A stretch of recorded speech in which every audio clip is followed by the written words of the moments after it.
Iran Israel উত্তেজনা নতুন উচ্চতায়, পারমাণবিক চুক্তি ভাঙন ও গুপ্তচর বৃত্তির ঘটনায় উদ্বেগ। মধ্যপ্রাচ্যে আবারও বেড়ে চলছে ইরান ও ইসরায়েলের রাজনৈতিক ও নিরাপত্তাজনিত উত্তেজনা।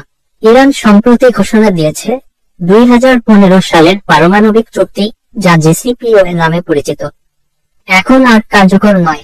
এই ঘোষণার পর আন্তর্জাতিক মহলে নতুন করে উদ্বেগ তৈরি হয়েছে, কারণ ইরানের পারমাণবিক কর্মসূচি আরো দ্রুত সম্প্রসারিত হতে পারে বলে ধারণা করা হচ্ছে। অন্যদিকে ইরান এক নাগরিকের মৃত্যুদণ্ড কার্যকর করেছে, যাকে ইসরায়েলের গোয়েন্দা সংস্থা মোসাদের সঙ্গে যোগাযোগের অভিযোগে দোষী সাব্যস্ত করা হয়েছিল।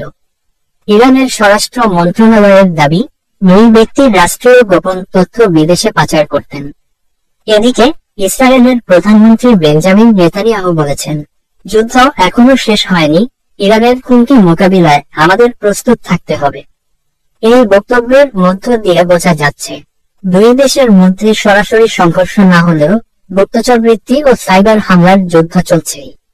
বিশ্লেষকদের মতে এই উত্তেজনা কেবল মধ্যপ্রাচ্য নয়, পুরো বিশ্ব রাজনীতিতে নতুন অনিশ্চয়তা তৈরি করতে পারে। ইরানের পারমাণবিক পদক্ষেপ এবং ইসরায়েলের প্রতিক্রিয়া বিশ্ব নিরাপত্তা ও জ্বালানি বাজারে সরাসরি প্রভাব ফেলবে।